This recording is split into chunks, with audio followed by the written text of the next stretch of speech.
en notre Seigneur Jésus-Christ. A dit au frère Eshber. Levez-haut le frère Ashber. 3 jours après avoir dit ces mots. Et arrive le jour du 27 septembre 2025. Le pré a fait rêver le frère Eshber. Avant que le frère Ashber entrait la tribune de l'Assemblée générale de l'ONU pour prêcher la vérité.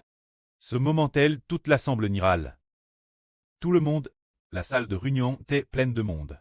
Toutes les nations et tous les peuples dans la salle, l'assemblée était complètement remplie. Alors quand le frère Ashber s'apprêtait prêcher la vérité, comme il y avait des gens de diverses nations, langues et peuples, il a fallu recourir à la traduction. Ce moment-tel, l'interprète chinois cesse l'œuvre de sa propre initiative. Pour proposer de traduire pour le frère Ashber, le frère Eshber apprend en lui-même, les paroles des Chinois sont trompeuses. Malhonte, ils ont toujours part avec fausset.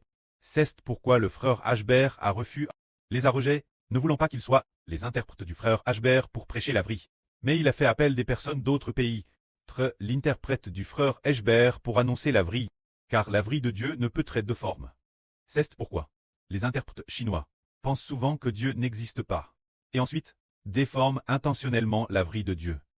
Alors le frère Ashber a décidé de prêcher sur un thème de vérité, appel, dont le sujet est « L'univers et toutes choses n'ont plus qu'une dizaine d'ânes ». Avant d'être détruit, il a fait ce herveux. Alors, quelle est la signification de ce herveux?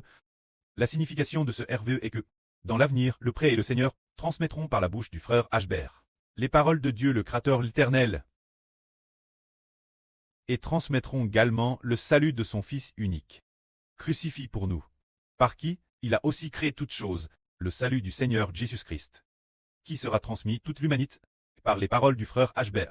C'est tout comme si Dieu et le Seigneur parlaient l'humanité, travers un Fils de Dieu et du Seigneur, parlant travers Eshber loin. Dans ce cas, les paroles d'Ashber ne seront pas les siennes. Si quelqu'un n'écoute pas, il priera, s'il coûte, il recevra la gerce. Ainsi, le frère Ashber ne considérera aucun haut fonctionnaire comme noble. Tous sont égaux devant Dieu. Ils ne sont que des créatures. Mais l'homme ingrat est aime de Dieu, tandis que l'homme trompeur sera rejeté par Dieu. C'est pourquoi il n'a pas voulu accepter la traduction des interprètes chinois, mais a plus utilisé des interprètes d'autres pays. Quant au contenu du discours, au sujet du discours, c'était de dire que l'univers et toutes choses n'ont plus qu'une dizaine d'ânes. Avant d'être détruit, frère et sûr, le croyez-vous? L'univers et toutes choses n'ont plus qu'une dizaine d'ânes.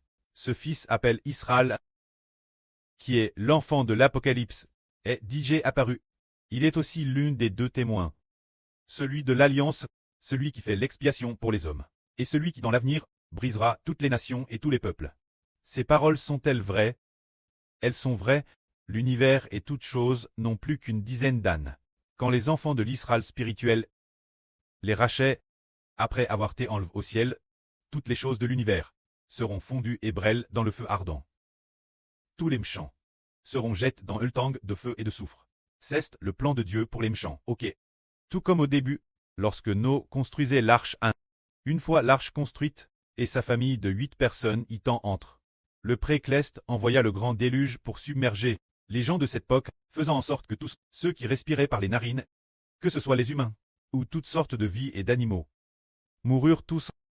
Seule la famille de 8 personnes de Noé et les animaux l'intérieur de l'arche restent. On voit que le pré a patient autrefois pour sauver Noé, endurant avec patience, jusqu'à ce que Noé ait construit l'arche. Maintenant le pré-Cleste, pour sauver également ceux qui l'aiment, patiente jusqu'à ce que les hommes soient enlevés au ciel. Puis le pré-Cleste utilisera le feu pour détruire par le feu tout l'univers. Aujourd'hui, en effet, quand nous observons attentivement ce monde nous constatons aussi que l'économie mondiale connaît un grave déclin. De très nombreuses personnes ne trouvent pas de travail. Pourtant, il y a plus de 10 ans, l'économie était en plein essor. Pourquoi Dieu laissait-il l'économie décliner maintenant? Parce que le royaume de Satan dans les cieux, la grande Babylone de Satan, s'est affaibli. Par conséquent, le commerce qu'il dirige décline. Alors qu'autrefois, il y a 20 ans, si quelqu'un serrait la main d'un dirigeant de Elta, waouh! Cette personne prenait une photo souvenir. C'était une gloire incomparable. Une gloire qui rejaillissait sur 3 ou 4 générations. Mais aujourd'hui, serrer la main d'une dirigeant de Elta n'est plus du tout perçu comme une gloire. Cela montre que la politique aussi s'est affaiblie. Le pré va détruire le royaume de la grande Babylone. Il va détruire toutes les nations et tous les peuples. Que la gloire soit rendue au pré et au Seigneur. Amen.